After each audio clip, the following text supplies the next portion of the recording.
dari mata kuliah Pendidikan Agama Islam.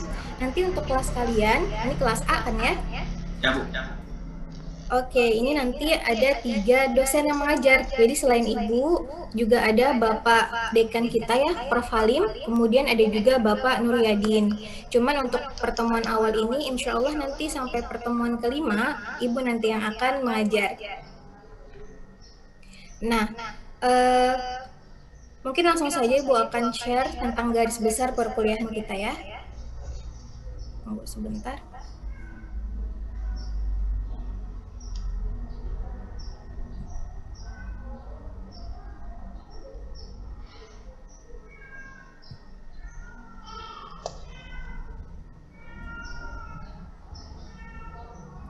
Ada yang chat katanya suara saya tidak terdengar, betulkah?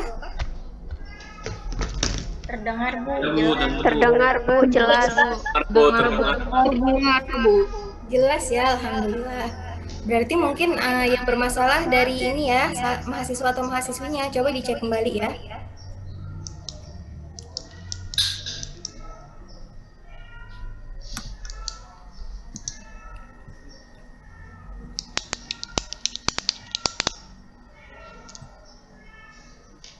Nah, ini garis besar perkuliahan kita.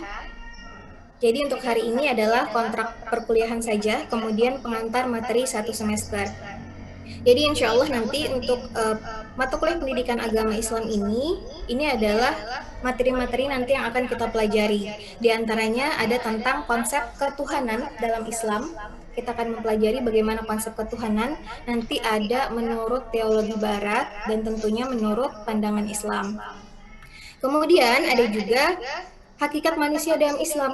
Ini mempelajari tentang teori penciptaan atau asal-usul manusia. Sama ya, nanti juga akan ada menurut perspektif barat dan juga Islam. Selanjutnya, ada materi tentang Al-Quran sebagai sumber ajaran Islam. Karena kita tahu, kita sebagai seorang muslim dan muslimah, orang yang beragama Islam, pedoman hidup kita itu adalah Al-Quran dan hadis. Jadi yang kita pelajari terlebih dahulu nanti Al-Quran sebagai sumber ajaran Islam, baru pertemuan berikutnya adalah tentang hadis sebagai sumber ajaran Islam. Kemudian ada nanti tentang ijtihad. Oke, di sini ada kesalahan sedikit ya. Jadi ijtihad itu bukan sumber ajaran Islam, tapi sumber pengembangan hukum Islam. Jadi sebenarnya pedoman kita itu adalah Al-Quran dan hadis.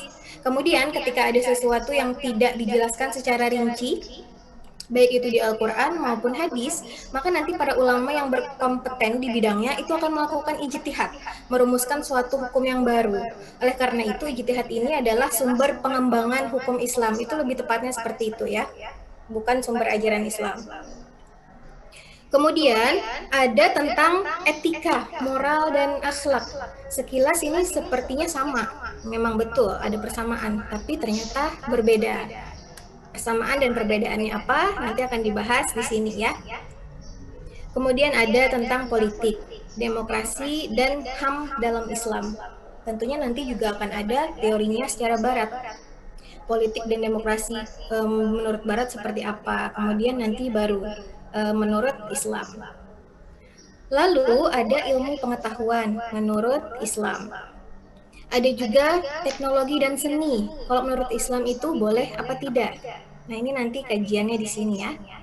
Selanjutnya ada tentang sistem perekonomian Islam. Ini mungkin lebih cenderung nanti akan membandingkan antara bank konvensional dengan bank syariah. Karena kan tentu berbeda sistemnya seperti itu ya. Selanjutnya ada masjid sebagai pusat peradaban dan kebudayaan Islam. Karena memang masjid ini ketika dulu di masa zaman Nabi itu berbeda fungsinya dengan sekarang, banyak berubah. Nanti akan dibahas di materi ini. Kemudian ada tentang konsep masyarakat madani menurut Islam. Lalu yang terakhir ada tentang kerukunan umat beragama berdasarkan ajaran Islam. Karena kita hidup ini kan tidak semuanya beragama Islam. Ada teman-teman kita yang non-muslim. Nah, bagaimana nanti menjalin kerukunan itu ya antara yang sesama muslim dengan yang umat beragama yang tidak seagama dengan kita. Itu nanti akan dibahas insya Allah di materi ini. Ini kira-kira ya untuk garis besar perkuliahan kita. Jadi untuk tim 1 ibaratnya ya, untuk kelas A, C, dan E, nanti yang mengajarnya adalah Ibu, kemudian Prof. Halim, dan juga Bapak Nuryadin. Untuk Ibu nanti pertemuan 1 sampai 5 ya kita. Selanjutnya nanti akan dilanjutkan oleh dosen-dosen yang lain. Tapi kalau untuk mata kuliah agama ini kebetulan Ibu nanti akan mengajar di semua kelas, cuman timnya berbeda. Kalau tim 2 nanti bukan Prof. Halim lagi dengan Bapak Nuryadin, akan tetapi Ibu akan bertim, berkawan maksudnya ya, dengan Bapak Ananta dan Ibu Risni. Selanjutnya nanti untuk perkuliahan 1 semester ini, tentunya nanti kami, dosen dari PAI, itu akan menilai kalian dari 3 hal, itu yang utamanya ya, walaupun juga ada yang lainnya. Yang pertama nanti ada nilai tugas, 30% diambil dari sana, kemudian juga ada UTS 30%, lalu UAS yang paling banyak 40%. Dan nanti didukung oleh daftar hadir kalian, gitu ya. Kira-kira seperti itu. Nah, sampai di sini silahkan, adakah pertanyaan?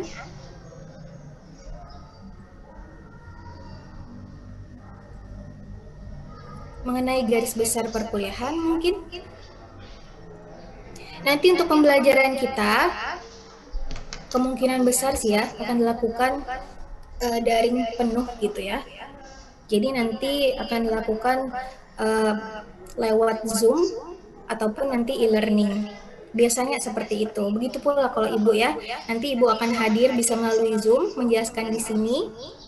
Atau nanti Ibu akan meminta kalian untuk belajar mandiri. Bisa itu lewat e-learning atau sih seringnya Ibu lebih suka lewat Google Drive. Ibu akan membagikan link Google Drive. Kemudian nanti ketika kalian mengumpul tugas, itu bisa di-share di sana. Karena kalau Google Drive itu tidak akan hilang sampai kapanpun. Kalau memang kalian memang punya aplikasi Drive-nya itu dan menyimpan. Kemudian juga yang bisa melihat tugasnya, misalkan apa yang kalian simpan di sana, itu bisa dilihat juga oleh teman-teman yang lain gitu ya. Jadi bisa jadi cara atau alat kalian untuk bisa mengumpulkan materi dengan lengkap atau tugas yang lengkap nanti di sana. Kira-kira seperti itu. Oke, silahkan. Adakah yang mau bertanya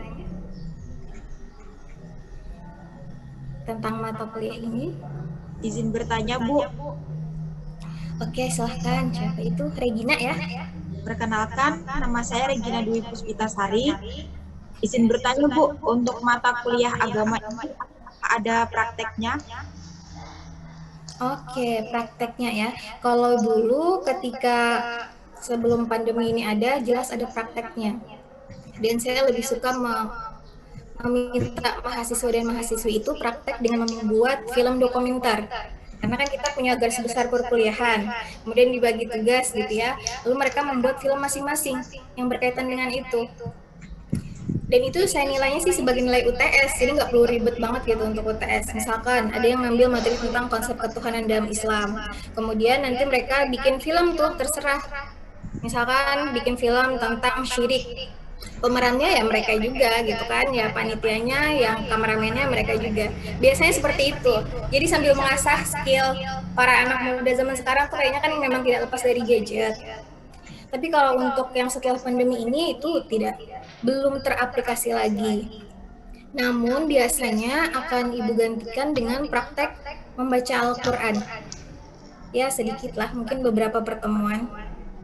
Jadi kan misalkan ada tema nih, materi nanti tentang Al-Quran menurut ajaran Islam. Ibu akan menjelaskan teorinya, kemudian nanti bisa jadi Ibu akan meminta praktek membaca Al-Quran. Sebenarnya kalian pasti bisa membaca Al-Quran semua ya, insya Allah. Tapi apakah tajwidnya itu sudah pas atau belum? Nah itu kan yang dipertanyakan. Kemudian mungkin bisa jadi, wallahu alam ya, bisa jadi misalkan ada dosen yang tidak bisa hadir, Prof. Halim atau Bapak Nuryadin, kemudian meminta Ibu untuk masuk.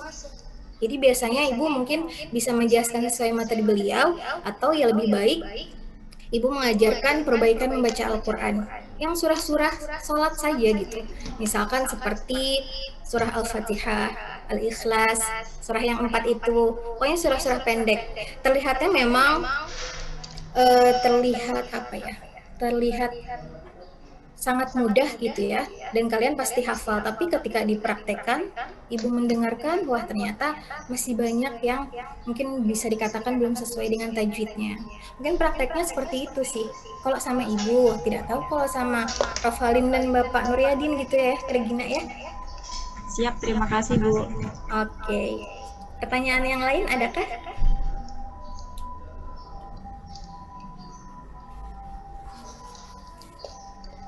Kalau ibu boleh bertanya, ada nggak di antara kalian ini alumnus pesantren? Yang pernah pesantren, siapa tuh? Nanda ya? SMP, Bu.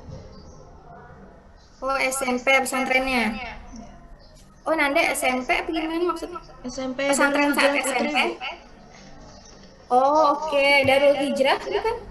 Nggih, iya, Bu. Oke. Selain Nanda, siapa lagi? Saya Bu. Ribi. Ribi kontinya ya? Iya, Yang tadi menghubungi saya ya. Ribi di mana pernah pesantren? di Jawa Timur Bu, di Ponorogo. Oh, Masya Allah, nih luar biasa berarti ya. Jadi kalian kalau kesusahan ada pendidikan agama Islam, insya Allah teman-teman kalian yang di pesantren tentu kan mata pelajaran agamanya itu lebih banyak. Bisa kalian nanti sambil tanya-tanya di pesantren. Kalau yang di Aliyah, ada juga nggak? Yang lulusan Aliyah? Ada Bu. Ada juga ya? Oh iya, sepertinya banyak. Alhamdulillah. Berarti selebihnya SMA dan SMK gitu ya? Kalau ibu sendiri sebenarnya ibu bukan anak pesantren, dia tidak pernah pesantren. Waktu Aliyah itu ibu masuknya di MAN 1. Ada nggak nih yang lulusan MAN 1? Ada Bu. Ada ya, Nur Latifah ya. Waduh, berarti adik angkatan saya dong. Itu saya lulus tahun 2008. Lama sekali ya, saya sudah tua. Kemudian dari 2008 ibu melanjutkan kuliah ke Institut Ilmu Al-Quran Jakarta. Ini memang mungkin sebagian saja yang tahu gitu ya, kampus ibu itu. Jadi di sana itu kampus kuliah seperti kalian mendapatkan gelar S1, namun di sana itu juga ada program wajib menghafal Al-Quran. Seperti itu. Jadi ketika mau UAS nih, kalau UAS itu kan biasanya dilihat kecukupan nilainya dari UTS, tugasnya, kehadiran. Kemudian dia udah bayar administrasi apa belum. Tapi kalau di sana tambahannya selain itu tadi juga dilihat dia sudah ujian tahfidz belum. Kalau sudah ujian menghafalnya, oh berarti bisa mengikuti. Tapi kalau terhalang ujian tahfidz, tidak bisa untuk mengikuti UAS itu. Jadi seperti itu ya. Ibu kuliah di sana S1-nya sampai 2012 lulus, langsung kemudian melanjutkan ke pasca sarjananya 2 tahun. 2014 ibu lulus dari pasca sarjana Institut Ilmu Al-Quran. Kemudian baliklah ke kampung halaman. Dan mulai itu ya ibu mulai masuk menjadi pengajar di perguruan tinggi. Mulai dari dosen luar biasa, kemudian naiklah menjadi dosen kontrak, dan alhamdulillah di 2018 kemarin ibu bisa lulus tes CPNS, kemudian ditempatkan di Fakultas Hukum gitu sebagai dosen pendidikan agama Islam. Seperti itu ya. Jadi buat kalian yang memang alumni dari SMA ataupun dari SMP tidak usah berkecil hati, apalagi takut ya mengikuti mata kuliah ini. Karena kita di sini sama-sama belajar gitu. Sama seperti ibu dulu agak takut juga ketika masuk di kampus Institut Ilmu Al-Quran. Mendengarnya saja kan itu terasa aneh. Karena sebenarnya saya tidak mau masuk ke sana, tapi orang tua yang meminta ibu untuk masuk ke sana. Dengan alasan banyak teman-teman orang tua di sana. Kebetulan orang tua ibu itu qori-qoriah, tapi ibunya enggak gitu. Jadi kan kebanyakan kan namanya orang tua itu pasti akan menempatkan anaknya itu sesuai dengan bidangnya. Sama seperti kalian nih mungkin. Kalau anak pejabat tentunya kan pengen punya anak pejabat juga. Kalau beliau orang tuanya politikus, kebanyakan pengennya ada nih yang meneruskan jadi politikus. Jadi dimasukkan nih ke Fakultas Hukum. Ada yang pengacara orang tuanya, lalu mungkin dimasukkan juga kan ke Fakultas Hukum untuk belajar nih, biar nanti meneruskan jadi pengacara. Kira-kira seperti itu. Nah, orang tua ibu seperti itu. Kori-koriah, pengennya anaknya itu, walaupun misalkan ibu tidak punya skill untuk menjadi koriah, tapi menghafal Al-Quran. Artinya memang tidak lepas dari Al-Quran. Dimasukkanlah ke sana. Awalnya setengah terpaksa, namun ternyata ketika dijalani, Allah memberikan kemudahan. Oh mungkin ini gitu kan, ini yang disebut dengan berbakti kepada kedua orang tua, berkah. Kita mau menuruti apa kata orang tua. Padahal itu bukan bidangnya ibu. Di Man satu itu kan mata pelajaran agamanya juga tidak seperti di pesantren gitu ya. Bahkan menghafal pun ibu tidak pernah.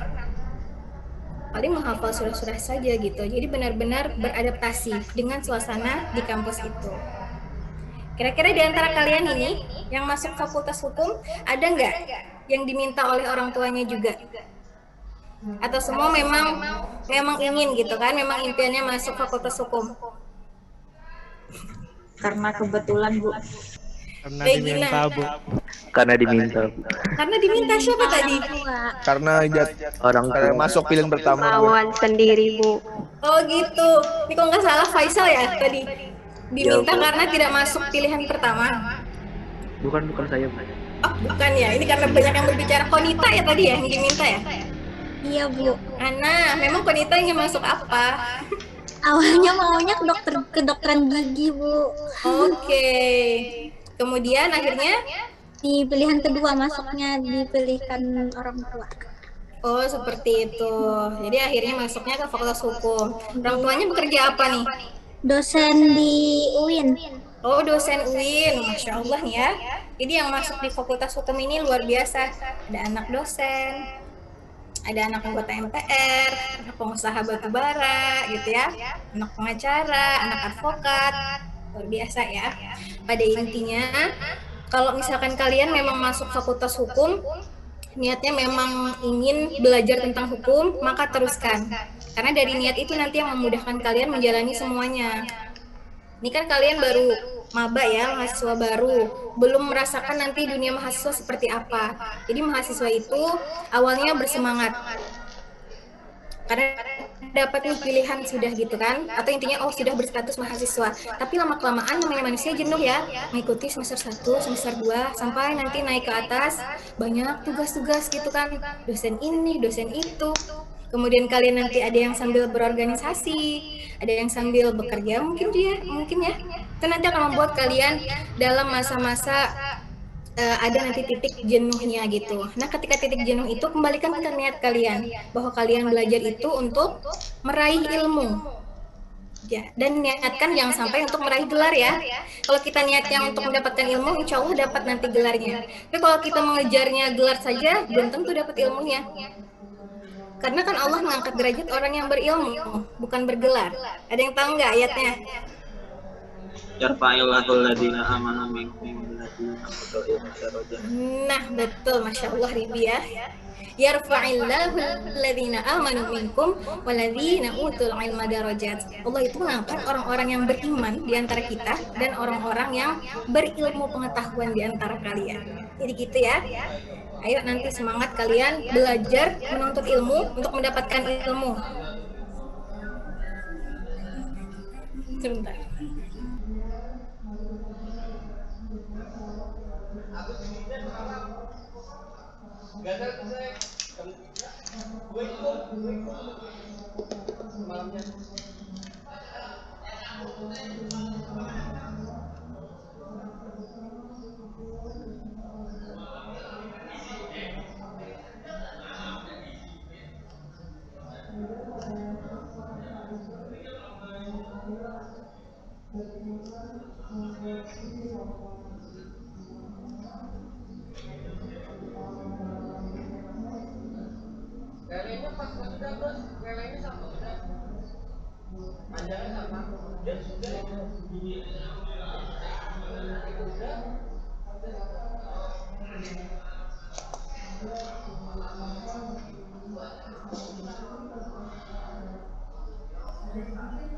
Oke, baik. Mohon maaf ya. Oke, ada pertanyaan lagi tentang mata kuliah pendidikan agama Islam ini? Silahkan.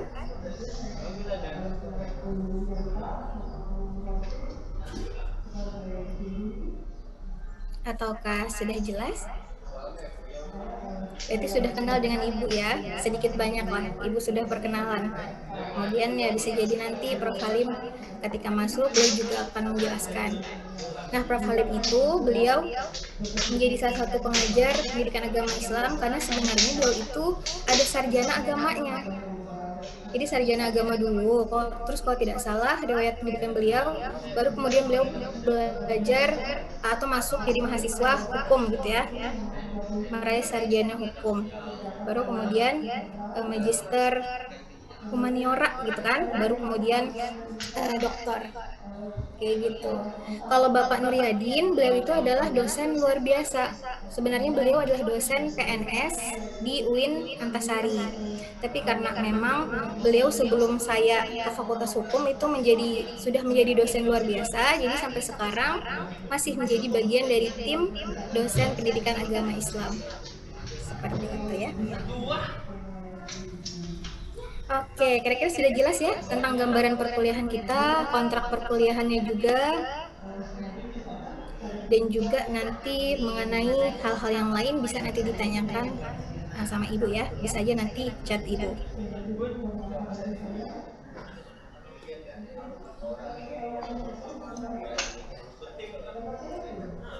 Sebentar ya. Terkadang Ibu itu suka untuk men-screenshot mahasiswa Ibu. Jadi walaupun sudah ada presensi kalian kan nanti mengisi presensi di e-learning ya. Akan tetapi terkadang kalau iseng-iseng itu Ibu sering saat mengajar, entah di 15 menit pertama atau 15 menit terakhir, Ibu screenshot. Nanti Ibu lihat gitu kan di daftar hadir. Sama apa enggak nih jumlahnya?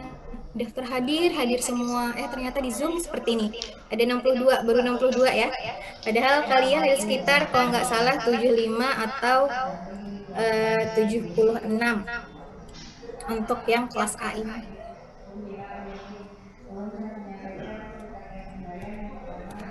Oke ya, kalau misalkan tidak ada pertanyaan lagi, Ibu pamit. Nanti insya Allah kita mulai belajarnya di pertemuan yang akan datang ya, insya Allah, tentang konsep ketuhanan di dalam Islam. Selamat ya kepada kalian, mahasiswa dan mahasiswi baru yang sudah berhasil masuk di Fakultas Hukum ini. Belajar yang giat, sukses. Dan semoga sehat selalu ya, terhindar dari segala macam yang tidak baik, termasuk juga virus corona gitu ya. Amin. Oke ya, Ibu pamit ya, keluar dari Zoom duluan. Salah hilaf mohon dimaafkan. Billahi taufiq wal hidayah. Assalamualaikum warahmatullahi wabarakatuh. Waalaikumsalam warahmatullahi wabarakatuh. Terima kasih. Bu. Terima kasih.